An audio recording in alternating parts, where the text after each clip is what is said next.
Hello everyone and welcome back to my channel. I am the one and the only Uchiha Demon, and today we'll be talking about an aspect of chapter 13 of Boruto 2 Blue Vortex that we missed. Why exactly is Daemon and Eida missing in the alternate timelines where Kawaki gets fed to the Ten Toes by Code? I think this topic opens up like a lot of questions about what could have happened to Eida and Daemon, and also what would happen if Eida and Daemon weren't around to protect Kawaki. But before we get started, make sure to hit that like button, subscribe if you haven't already. Let's get into it.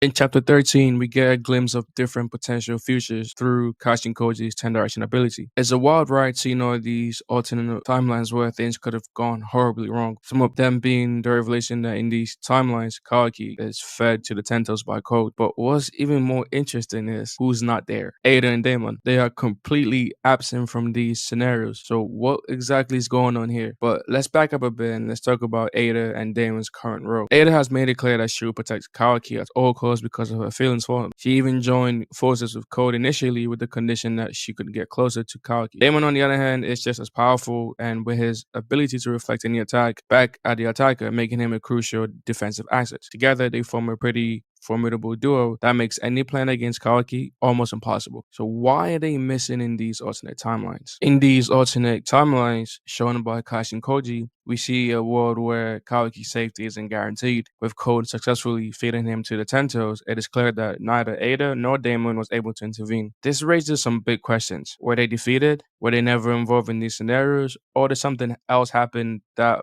remove them from the equation? The absence of Eida and Daemon suggests several possibilities. First, it could be that they were neutralized somehow. Maybe Code found a way to bypass their powers, or perhaps they were taken out of the picture entirely, either captured or defeated. Another possibility is that in these timelines, Eida and Daemon were never allied with Kawaki to begin with. This could mean that Code had the upper hand from the very start and was able to carry his plans out without any interference. Kashin Koji's 10 directions ability gives us a look into possible futures, but remember, these are just possibilities. The current timeline has Eida and Daemon actively protecting Kawaki, which means that these grim features can still be avoided. But it also shows how fragile the situation is. If something were to happen to Eida or Daemon, Kawaki could very well end up being sacrificed to the Tentos, changing the course of the story dramatically. So what could possibly happen to Eida and Daemon? These are a few scenarios that I think might have happened. Maybe a stronger enemy appeared that can overcome their powers, or maybe an internal conflict breaks them apart from Kawaki, leaving him vulnerable. It's also possible that Code, knowing their weaknesses, could strategize a way to eliminate them first before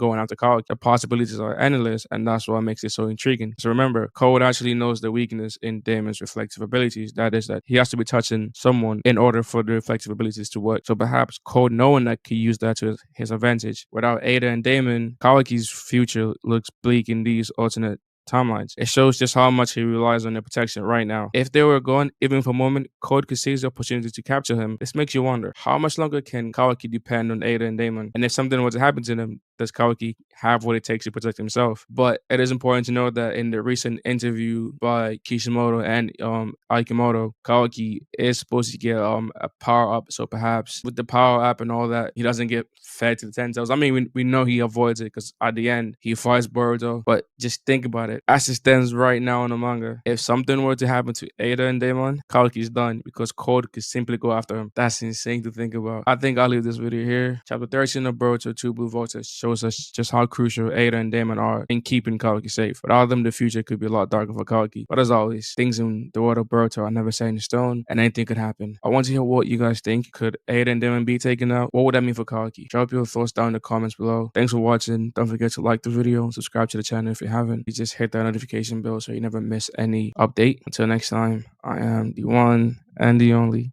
Uchiha Demon, and I'm out.